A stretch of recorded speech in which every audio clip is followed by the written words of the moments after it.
అందరికీ నమస్కారం. ప్రత్యేకించి ఈ మీడియా సమావేశం ఏర్పాటు చేయడానికి ఇటీవల సిబిఐ గతంలో నా మీద వచ్చినటువంటి ఆరోపణల మీద ఛార్జ్షీట్ వేయడం, ఛార్జ్షీట్ వేసినటువంటి సందర్భంలో కొన్ని పత్రికలు, తెలుగుదేశం పార్టీకి సంబంధించినటువంటి వాళ్ళు సిబిఐని కూడా తప్పుపట్టేటువంటి విధంగా ఈరోజు మాట్లాడడం. అంటే అందరికీ తెలిసినటువంటి విషయం ఏమిటంటే, నెల్లూరు జిల్లాకు సంబంధించి సోమిరెడ్డి మీద నేను ఆరోపణలు చేసినటువంటి కేసులో నా మీద నమోదైనటువంటి కేసుకు సంబంధించినటువంటి డాక్యుమెంట్లు చోరీకి గురయ్యాయి. 13వ తేదీ చోరీ జరిగింది. జరిగిన వెంటనే తెలుగుదేశం పార్టీ నాయకులు చంద్రమోహన్ రెడ్డి గారు పదే దానిలో నా పాత్ర ఉందని సిబిఐ చేత విచారణ జరిపించాలని చెప్పి కోరడం, డిమాండ్ చేయడం, దానికి సంబంధించినటువంటి ఆయన ఒక కార్యక్రమం కూడా చేపట్టడం జరిగింది. దానివల్ల డిస్ట్రిక్ట్ జడ్జి గారు ఈ విధంగా డిమాండ్ ఉంది కాబట్టి దీన్ని పరిశీలించండి అని చెప్పి హైకోర్టుకి విన్నవించిన తర్వాత హైకోర్టు మా అందరికి కూడా నోటీసులు జారీ చేసింది. ఈ విధంగా చోరీకి గురి అయ్యే ఫైళ్ళు దాన్ని సిబిఐకి ఇవ్వాలి అనేటువంటి ఆలోచన ఉంది, మీకు ఏదన్నా అభ్యంతరాలు ఉంటే చెప్పండి అని చెప్పి మాకు చెప్పడం జరిగింది. వెంటనే ఆ రోజు మా అడ్వకేట్ ద్వారా హైకోర్టుకి మీరు ఎటువంటి విచారణ చేపట్టినా సరే దానికి మేము సంసిద్ధతను వ్యక్తం చేస్తున్నాం, మీరు సిబిఐ విచారణ చేపట్టాలన్నా మాకు ఎటువంటి అభ్యంతరం లేదు అని చెప్పి హైకోర్టుకి స్పష్టం చేయడం జరిగింది. నాతో పాటు రాష్ట్ర ప్రభుత్వం తరఫున అడ్వకేట్ జనరల్ కూడా మాకు రాష్ట్ర ప్రభుత్వం తరఫున కూడా ఏమీ అభ్యంతరం లేదు అని చెప్పి కోర్టుకి చెప్పడం జరిగింది. కోర్టు దానికి సంబంధించి సిబిఐ విచారణకి ఆదేశించడం జరిగింది. సిబిఐ విచారణ దాదాపుగా 1 సంవత్సర కాలం పాటు జరిగింది. 403 పేజీల ఛార్జ్షీట్ని సిబిఐ 88 మంది సాక్షులను విచారించి 1 సంవత్సర కాలం పాటు దర్యాప్తు చేసి దానికి సంబంధించి ఛార్జ్షీట్ ఫైనల్గా దాఖలు చేయడం జరిగింది. ఏ రోజైతే ఛార్జ్షీట్ దాఖలు చేసిన తర్వాత ఛార్జ్షీట్లో స్పష్టంగా సోమిరెడ్డి ఆరోపించినటువంటి విధంగా గోవర్ధన్ రెడ్డి ప్రమేయం లేదు,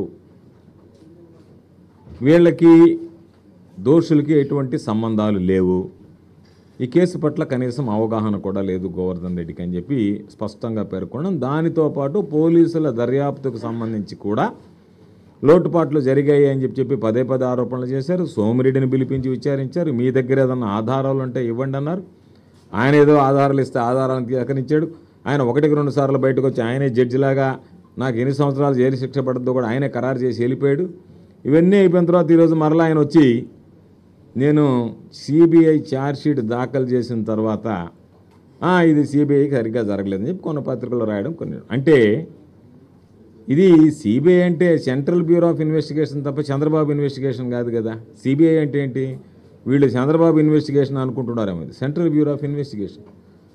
మీరు ఏ నోటుగా అయితే కోరారో, జరగాలని డిమాండ్ చేశారో, సిబిఐ విచారణ జరిగిన తర్వాత సిబిఐ సంవత్సర కాలం పాటు విచారించి ఛార్జ్షీట్ దాఖలు చేసిన తర్వాత ఈరోజు మరలా సిబిఐ విచారణనే తప్పుపట్టేటువంటి విధంగా కథనాలు రాయడం, దాని మీద విమర్శలు చేయడం, దానికి సంబంధించి సోమిరెడ్డి చెప్పండి నేను రిట్ అప్పీల్కి పోతానండి, పొమ్మనండి, ఎవడొద్దన్నాడు, ఏమీ నేను ఆ రోజే చెప్పా, సుప్రీం హైకోర్టు అడిగిన రోజు చెప్పాం మాకేం అభ్యంతరం లేదని చెప్పాం. హైకోర్టులో సిబిఐకి హైకోర్టు కేసు ఇచ్చిన రోజు కూడా నేను స్వాగతిస్తున్నామని చెప్పాం. ఆ తర్వాత ఎప్పుడు కూడా అనేక సందర్భాలు చెప్పాం.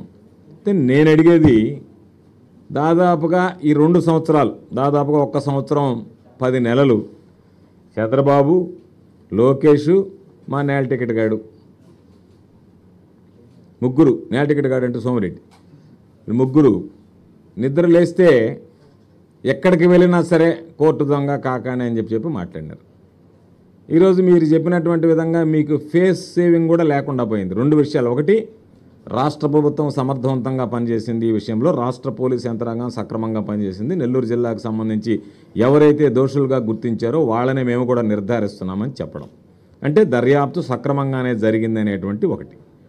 రెండవది, మీరు చెప్పినటువంటి మాటలకి ఎన్నికలకు ముందు మింగుడు పడకుండా ఈరోజు మీరు చెప్పినట్టుగా ఇవేవి వాస్తవాలు కాదు అని తేల్చి చెప్పడం. అది చెప్పిన వెంటనే ఫేస్ సేవింగ్ కోసం ఏదో ఒకటి బురద చల్లేటువంటి కార్యక్రమాన్ని ఇన్ని రోజులు మాట్లాడారు కాబట్టి, అంటే ఒక కేసులో ఏదన్నా అవినాష్ రెడ్డికి సంబంధించో ఇంకెవరికన్నా కేసులో ఉంటే మాత్రం అత్యున్నత దర్యాప్తు సంస్థ సిబిఐ చెప్పింది అని రాస్తారు. అత్యున్నతమైనటువంటిది అంటే ఉన్నతమైనటువంటి ప్రమాణాలతో ఈ దేశంలో కూడుకున్నటువంటిదని. వ్యతిరేకంగా వస్తే ఏమో సిబిఐ కూడా దాన్ని సరిగ్గా చేయలేదు అని చెప్పి. అంటే మీ ఉద్దేశం ఎట్టుంది? మీరు అనుకున్నటువంటి విధానం ప్రకారం ఆ దర్యాప్తు సంస్థ పనిచేసి ఆ కేసుకు సంబంధించి ఆ దర్యాప్తు సంస్థ బ్రహ్మాండంగా పనిచేసినట్లు లెక్క.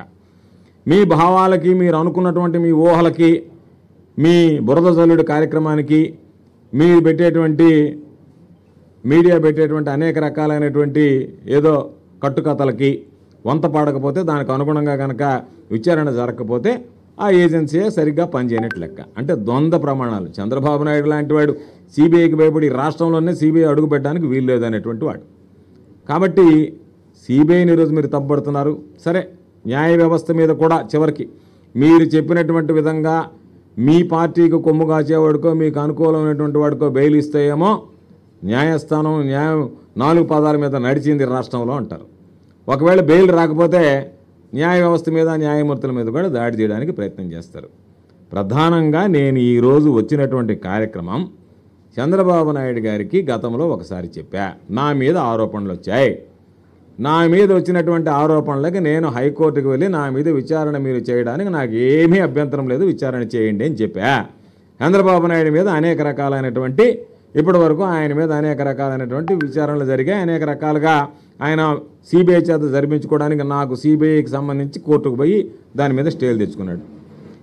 ఎన్నికలకు ముందు నేను నిప్పు, నేను నీతిమంతుడిని, నేను అవినీతికి పాల్పడలేదని చెప్పేటువంటి చంద్రబాబు తన మీద వచ్చినటువంటి కేసుల మీద సిబిఐ చేత విచారణ జరిపించుకోవడానికి సిద్ధంగా ఉన్నాడా?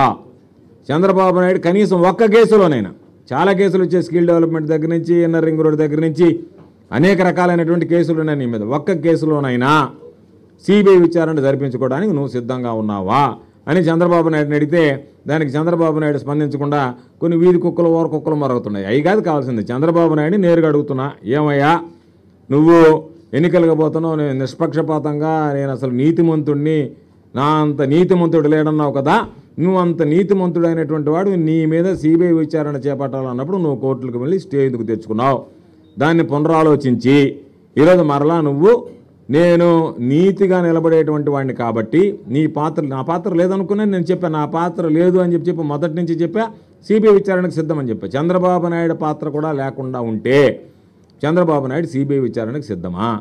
దాని మీద చంద్రబాబు నాయుడు ఇంతవరకు స్పష్టత ఇచ్చినటువంటి పరిస్థితి లేదు. ఎందుకు చంద్రబాబు నాయుడు అడుగుతున్నామంటే, చంద్రబాబు నాయుడు పదే పదే మాట్లాడినటువంటి మాట కోర్టు దొంగ కాకాణి అని చెప్పి మాట్లాడాడు. లోకేష్ మాట్లాడాడు. వీళ్ళిద్దరూ ఇటువంటి వాళ్ళు మాట్లాడినటువంటి మాటలకు ఈరోజు వాళ్ళని గురించి వాళ్ళు మాట్లాడారనే దానికన్నా మీరు మాట్లాడారు. ఈరోజు అది పటాపంచలైంది. మీ మీద వచ్చినటువంటి అభియోగాల మీద మీరు ఎటువంటి దానికి సిద్ధంగా ఉన్నారు విచారణకు అనేటువంటి స్పష్టత ఇవ్వాల్సినటువంటి అవసరం ఉంది. కాబట్టి దొంగ తిరుగుడు మాటలో ఏదో మామూలుగా జారిపోయేటువంటి విధానంలో కాకుండా మాట మీద నిలబడి మీరు నీతిమంతుడు అయితే, చంద్రబాబు నాయుడు నీతిమంతుడే అయితే సిబిఐ విచారణకు సిద్ధంగా ఉన్నాడనేటువంటిది స్పష్టం చేయాల్సినటువంటి అవసరం ఉంది. దాని మీదనే మేము అడుగుతున్నాం. కాబట్టి ఈరోజు చంద్రబాబు నాయుడికి ఎన్నిసార్లు చెప్పినా సరే ఈరోజు ఏదో ఒక పత్రికలో ఏదో ఒక విధంగా రాయించి వాడు పిచ్చుకొక్క గరిసినోడు అరుస్తూ ఉంటే వాడి చేత అర్పించి వాడు ఏదో మళ్ళా ఒక ప్రెస్ మీట్ పెట్టి ఛార్జ్షీట్ ఫైనల్ అయితే ముద్దాయిల్ని చేర్చమని కోర్టుకు పోతాడంట, రివ్యూ పిటిషన్ దాఖలు చేస్తాడంట. అంటే జనానికి ఇంకొక భ్రమ కల్పించడానికి ఏది ఇంకా ఈ కేసు క్లోజ్ కాలేదు. ఎందుకంటే జనాలు ఊర్లలోకి పోతే చెప్పినటువంటి మాటలకు మొహం మీద కొడతారు కదా, ఎదవలారా మీరు ఎదవ కోతలని కూసిపోయినారు, ఈరోజు చూస్తే ఆడేం లేదు కదా అని అంటారు. కాబట్టి దానికి ఏదో కలరింగ్ ఇవ్వడానికి మాట్లాడేటువంటి మాటలు తక్క మరొకటి కాదు.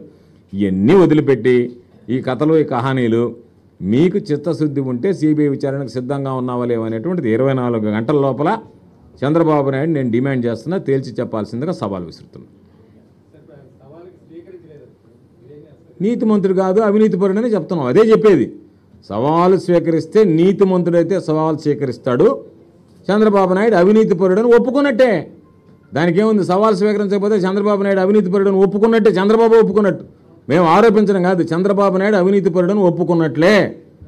చంద్రబాబు నాయుడు మా సవాలు స్వీకరించకపోతే చంద్రబాబు నాయుడు అవినీతిపరుడని చంద్రబాబే ఒప్పుకున్నట్టు.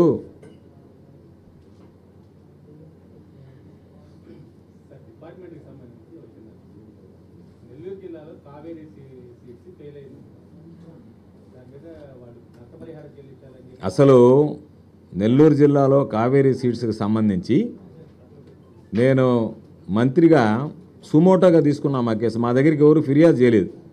పత్రికలో ఒక వార్త వస్తే వార్త తీసుకున్నాం, వాళ్ళకి వెంటనే లైసెన్స్ రద్దు చేశాం, వాళ్ళ మీద క్రిమినల్ కంప్లైంట్ బుక్ చేశాం, ఎఫ్ఐఆర్ బుక్ చేశాం పోలీస్ స్టేషన్లో. వాళ్ళకి సంబంధించినటువంటి దాంట్లో పూర్తిగా విచారణ జరిపించి ఆ కంపెనీ, వీళ్ళు తీసుకున్నటువంటి ఆ కంపెనీ దగ్గర నష్టపరిహారంతో పాటు ఆ కంపెనీ ఇంకొక రైతుని ఎవ్వరిని మోసం చేయకుండా ఉండడానికి చట్టపరమైనటువంటి చర్యలు తీసుకుంటాం. విచారణ పూర్తయిన తర్వాత వాళ్ళని జైలుకి పంపించేదానికి కూడా అర్హులై ఉంటే ఆ కేసులో వాళ్ళ ముద్దాయిలు దోషులని తేలితే తీవ్రమైనటువంటి చర్యలు కూడా తీసుకోవడం జరుగుతుంది. నేను వ్యవసాయ శాఖ మంత్రి అయిన తర్వాత చట్టంలో ఉండేటువంటి లొసుగులను ఆసరాగా చేసుకుని ఒక 15 రోజులు సస్పెండ్ చేసిన తర్వాత మరలా వీళ్ళు ఈ పనులు మొదలు పెడుతున్నారని ఎక్కడికక్కడ చీటింగ్ కేసు కింద ఎఫ్ఐఆర్లు బుక్ చేయించి, ఒకవేళ రైతులు ముందుకు రాకపోయినా డిపార్ట్మెంటల్ అధికారుల చేతనే, నెల్లూరులో కూడా రైతులు ముందుకు వచ్చి ఎఫ్ఐఆర్ బుక్ చేయలేదు, డిపార్ట్మెంటల్ అధికారులకు చెప్పించి, అగ్రికల్చర్ ఆఫీసర్లకు చెప్పించి వాళ్ళ ద్వారానే కేసు కూడా నమోదు చేయించడం జరిగింది. సున్నా వడ్డీ రియంబర్స్మెంట్ క్రమం తప్పకుండా ఇచ్చేసాం. ఎక్కడ ఏం పెండింగ్ లేదు ఇంతవరకు ఇవ్వాల్సినటువంటిది. ఇన్పుట్ సబ్సిడీ ఉంది. ఇన్పుట్ సబ్సిడీకి సంబంధించినటువంటి ఇన్పుట్ సబ్సిడీ మొన్న జరిగింది, సీజన్ ముగిసే లోపల ఇస్తానన్నాం. ఈరోజు బడ్జెట్ ప్రసంగంలో కూడా ఇన్పుట్ సబ్సిడీకి సంబంధించినటువంటి 1200 కోట్ల రూపాయలు ఏదైతే ఉందో అది ఇచ్చేస్తామని చెప్పాం. ఈరోజు పాపం పసుపచ్చ కండవలు ఈరోజు ఆకుపచ్చ కండవలు వేసుకొని వచ్చారు అసెంబ్లీకి. అసలు వాళ్ళకి మీ హయాంలో ఎంత క్రాప్ ఇన్సూరెన్స్ ఇచ్చారు అంటే చెప్పలేరు. వాళ్ళు ఇచ్చినటువంటి క్రాప్ ఇన్సూరెన్స్ అమౌంట్ కన్నా ఎక్కువ ఇచ్చాం. ఫ్రీ క్రాప్ ఇన్సూరెన్స్ లేకపోతే ఫ్రీ క్రాప్ ఇన్సూరెన్స్ ప్రొవైడ్ చేశాం. చంద్రబాబు నాయుడు హయాంలో డ్రిప్ ఇరిగేషన్కి సంబంధించి బకాయిలు పెట్టి వ్యవసాయ యాంత్రీకరణలో మోసాలు చేసి, ఇరిగేషన్ ప్రాజెక్టులు లేకుండా నీరు చెట్టు కింద రైతులను అడ్డం పెట్టుకుని దోపిడీ చేసి, ఏ తప్పులైతే వీళ్ళు చేశారో ఆ తప్పులన్నీ ఈరోజు మరలా దొంగ అన్నట్టుగా అవన్నీ మళ్ళీ ఒకసారి ఉటంకించి వెళ్ళారు అసెంబ్లీలో. అంటే మేమంతా సక్రమంగా చేసాం, వీళ్ళు సక్రమంగా చేయటం లేదనేటువంటి భావన రైతులకు కలిగించడానికి. చంద్రబాబు నాయుడు గురించి అనేక సందర్భాల్లో ఇదే హాల్లో మీడియాతో చెప్పాను. చంద్రబాబు నాయుడు దౌర్భాగ్యుడు. రైతుల ఆత్మహత్యలు జరిగితే వాళ్ళు డబ్బులు బకాయిలు పోయినటువంటి వాడు ఈరోజు ఆయన మరలా వచ్చి వ్యవసాయ యాంత్రీకరణ ఏంది, వ్యవసాయ యాంత్రీకరణలో ఎంత జరిగింది, ఫామ్ మెకనైజేషన్ మీద మేము విచారణకు సిద్ధమని చెప్పమనండి. ఫామ్ మెకనైజేషన్లో రైతు రథంలో మేము డబ్బులు మింగలేదు, దానికి సిబిఐ విచారణకు సిద్ధమని చెప్పమనండి. ఈరోజు మాట్లాడారు కదా, మీరు ఎంత డబ్బులు తిన్నారో సిబిఐ విచారణకు సంబంధించి దానికి చెప్పమనండి. రైతు రథం మేము ₹1 అవినీతికి పాల్పడి దాని మీద సిబిఐ విచారణ జరిపించుకోవడానికి సిద్ధంగా ఉన్నానని చెప్పానండి సిగ్గుమాలిన వాళ్ళకి.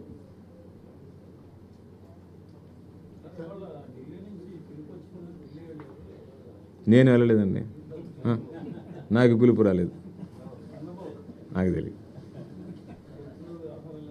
నేను అసలు మా పార్టీ చంద్రబాబు నాయుడు గురించి అసలు ఆలోచన చేయటంలే, చంద్రబాబు పొత్తుల గురించి ఆలోచన చేయటంలే, చంద్రబాబు ఎవడితో అంటకాగతాడో మేము ఆలోచన చేయటంలే. మా స్టాండ్ అంతా ఒకటే. చంద్రబాబు నాయుడు అందరు కలిసి చెప్తున్నారు. ఏమని చెప్తున్నారు? వైఎస్ఆర్ కాంగ్రెస్ పార్టీ మీద ప్రజల్లో తీవ్రమైనటువంటి వ్యతిరేకత ఉంది, వైఎస్ఆర్ కాంగ్రెస్ పార్టీ అసలు సరిగ్గా పనిచేయలేదు, YSR Congress party governance fail అయింది, నేను బ్రహ్మాండంగా పనిచేశానని చెప్తున్నాడు. సరే, చంద్రబాబు నాయుడిని చూస్తే నాకు ఆశ్చర్యం ఏంటంటే, చంద్రబాబు నాయుడు ఇప్పుడే కొత్తగా పోటీ చేస్తున్నట్టుగా నేను వస్తే ఇక్కడ మొత్తం బెంగళూరు చెన్నై ఎన్ని కలిపి మామూలుగా నెల్లూరు చెన్నైతో ఒక హబ్ ఏర్పాటు చేస్తా, బెంగళూరు చెన్నై కుప్పంతో ఒక హబ్ ఏర్పాటు చేస్తా, నేను అనుకున్నా చేయలేకపోయా. అందరం అంటాం సాధారణంగా, ఏమనుకుంటామంటే చంద్రబాబు నాయుడు ఊరికి ఒక విమానాశ్రయం పెడతాడు రో అని చెప్పి నేను అనుకుంటారు జనాలు సాధారణంగా. చంద్రబాబు నాయుడు అనుకున్నంత పని చేస్తాడు కుప్పంకు పోయి. నేను కూరగాయలకి ఇక్కడి నుంచి విదేశాలకు ఎగుమతి చేయడానికి ఒక ఎయిర్ కార్గో ఏర్పాటు చేస్తానని చెప్పి జనాలు అనుకున్న దానికి భిన్నంగా ప్రవర్తించడం వల్ల చంద్రబాబు జనాలకు అనుగుణంగానే ప్రవర్తిస్తున్నాడు. ఏమని? చంద్రబాబు నాయుడు మోసగాడు, చంద్రబాబు నాయుడు మోసాలకు పాల్పడతాడని జనాలు అనుకున్నట్టే చంద్రబాబు నాయుడు ఆ మోసపూరితమైనటువంటి వ్యాఖ్యలు చేస్తున్నాడు.